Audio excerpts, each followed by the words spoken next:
दोस्तों ये वीडियो आपके लिए बहुत इंपॉर्टेंट होने वाली है क्योंकि लाभ और हानि में जो अनुपात समानुपात से सवाल पूछा जाता है ना, ये वो वाले टाइप है। सवाल एक बार देख लेना, अच्छे से समझ लेना कि किसी वस्तु के विक्रय मूल्य और क्रय मूल्य में 5:4 का अनुपात है। बताइए वस्तु को कितने प्रतिशत लाभ होता है। या फिर ऐसे करा है, किसी वस्तु का क्रय मूल्य विक्रय मूल्य का 3/4 है, तो उस पर कितने प्रतिशत का लाभ होता है। मतलब ये सवाल लगभग अच्छी परीक्षाओं में पूछे जाते हैं, तो बहुत ध्यान से इसको देखिएगा।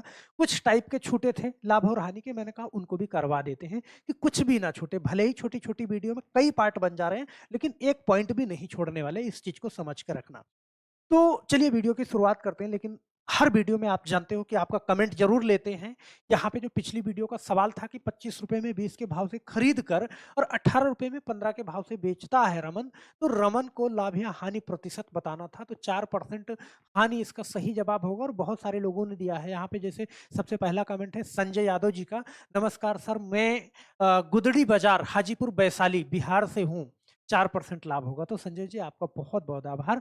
और यहाँ पे दिलखुश कुमार, अवनीश कुमार, गुड्डन, चौहान, रामपाल सिंह, नितिन, रचना यादव और उसके बाद संजय कुमार सिंह, गोलू कुमार, देवर्षि और हेमराज, खुशबू कुमारी, आप सभी लोगों का आंसर बिल्कुल सही है। चलिए हम वीडियो की शुरुआत करते हैं और यहाँ पे पहला क्वेश्चन लेते हैं, बड़े ध्यान से इसको देखिएगा।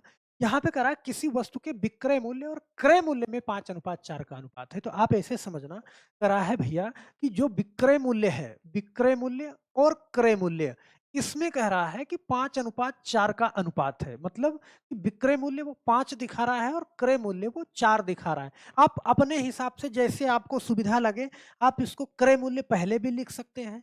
यहाँ पे क्रय मूल्य पहले लिख लो और विक्रय मूल्य बाद में लिख लो, कोई दिक्कत नहीं है, क्योंकि एक ही पैटर्न पे बताते हैं, तो आपको ये रटा होना चाहिए। तो यहाँ पे देखो, क्रय मूल्य 4 है और विक्रय मूल्य 5 है। मैंने इधर से उधर कर लिया। इधर से इधर लिखा रहता तब भी कोई दिक्कत नहीं। तो देखो, ₹4 का अगर कोई सामान है और ₹5 का आप बेच रहे हो, तो कितना लाभ होगा? आप कहोगे सर ₹1 का लाभ होगा। और किस पे होगा? ₹4 पे। हमेशा नीचे किसको रखना है? क्रय मूल्य को ही रखना है। चलो, अब यहाँ से ना ये बात समझ रहे हो, मतलब मैं इसी पे बता देता हूँ कि कोई दिक्कत नहीं है। आप कहोगे सर आगे क्यों लिख दिया? सही है। तो देखो, 5 ₹4 का कोई सामान है और ₹5 में बेच रहे हो, तो ₹1 का लाभ होगा। हमेशा नीचे किसको रखना है? क्रय मूल्य को रखना है और गुणा में 100 कर दीजिए। आप प्रतिशत बताना है, तो देखो 4 से काटा आपने, 4 से काटा कितना? 25 बार में कट जाएगा। तो यहाँ पे आपका जो आंसर आएगा ना, वो 25% हो जाएगा। तो मुझे लगता है ना, इसमें कोई दिक्कत आपको नहीं होगी। चलो एक सवाल और ले लेते हैं यहाँ पे इस टाइप का, कि आपको समस्या ना हो। जैसे एक सामान के क्रय मूल्य और विक्रय मूल्य में 2:3 का अनुपात है। देखो, क्रय मूल्य कितना है? 2 और विक्रय मूल्य कितना है? 3। तो बड़े आराम से आप इसको ऐसे लिख लो, लिखना नहीं है, हम समझाने के लिए यहाँ पे लिख रहे हैं ये। तो ₹2 का सामान है, ₹3 का बिकेगा, कितना लाभ होगा? ₹1 का। और हमेशा नीचे किसको रखोगे? क्रय मूल्य को।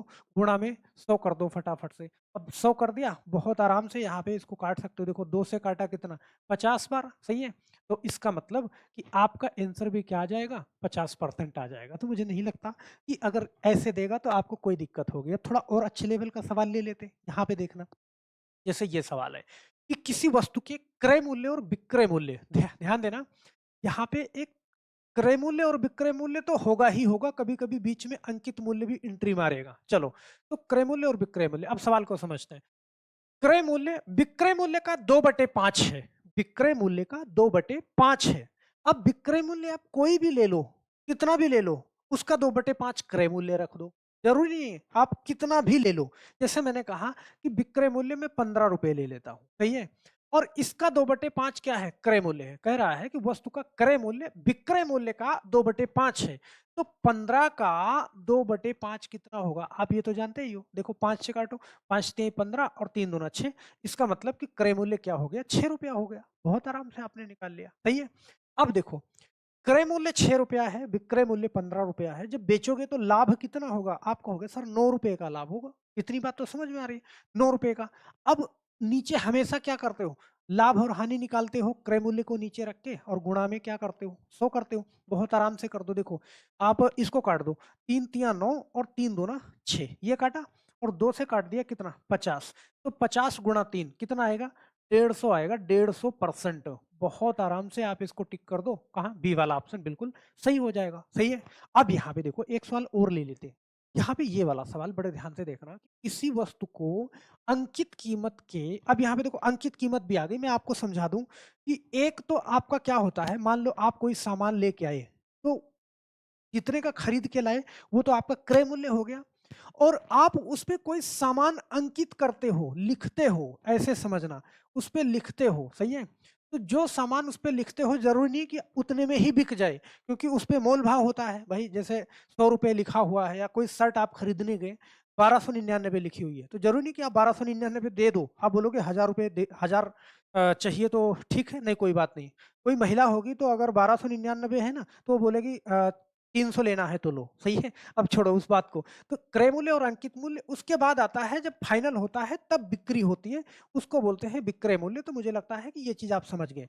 तो क्रय मूल्य आप जानते हो कि जिस पे खरीद होती है, अंकित मूल्य जो उस पे छपा होता है और विक्रय मूल्य जिस पे सामान बिक जाता है। अब सवाल को समझते हैं।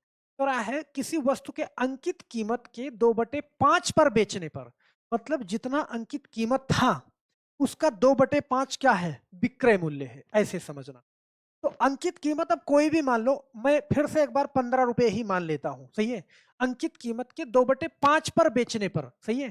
तो 2/5 अब मतलब 15 का 2/5 करो, 15 का 2/5 करो तो देखो 5 तिहाई 15 और 3 दूना 6, मतलब कि ₹6 उसका क्या हो जाएगा? विक्रय मूल्य हो जाएगा। बोलो? अंकित कीमत के 2/5 पे बेचने पर 25% की हानि होती है। अब यहाँ पे सवाल ये है कि भई विक्रय मूल्य भी हमने निकाल लिया, अंकित कीमत कुछ भी रख ली, उसका 2/5 कर लिया तो विक्रय मूल्य आ गया। अब कह रहा है कि वो जो है 25% हानि होती है। इसका मतलब कि ₹6 में बेचा आपने, तो 25% का नुकसान हो गया आपको। अर्थात ये जो ₹6 है, ये कितने वाला है? आप दिमाग लगा के मुझे बताओ, मैंने पिछली क्लासों में पढ़ाया है कि करा है 25% की हानि होती है, अर्थात इस ₹6 में बेचने पर 25% की हानि भी शामिल है। तो ये जो ₹6 है ना, 25% हानि वाला है और हानि के लिए 100 माइनस 25 करोगे, अर्थात ये 75% वाला है। तो 100% वाला कितना होगा? देखो 25 तिया 75, 25 चौका 100, 3 से काटा 3 दूना 6, 2 चौके 8। इसका मतलब कि क्रय मूल्य उसका कितना था? ₹8 था। बात समझ रहे हो? नहीं तो आप ऐसे देख लो, मैं आपको समझा दूँ कि देखो ₹8 का कोई सामान है, अगर ₹6 में आप बेच रहे हो तो कितना नुकसान हो रहा है? ₹2 का हो रहा है।